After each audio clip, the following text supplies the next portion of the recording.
So what is Facebook Insights? It gives you information about your page's performance, so information like demographic data about the audience that you're reaching and how people in general are responding to your posts. Log into Facebook and access your organisation Facebook page, select Insights. So the overview section can be particularly useful when you're looking to find out general information about your page and how it's doing. And you can see that here it presents you with a number of graphs and charts on the reach of your audience and the reach of your posts and how well you're doing. If you scroll down to your 5 most recent posts, you'll see some statistics on the reach and engagement of your 5 last posts on Facebook. The likes section in your Insights shows the number of people who currently like your main page.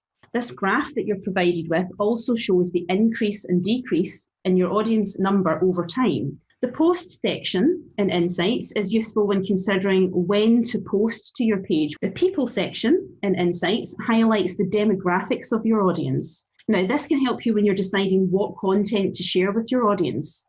Selecting people reached shows the demographics of the people that your content is reaching. And this really does help you to direct your content and write specific content that will reach people.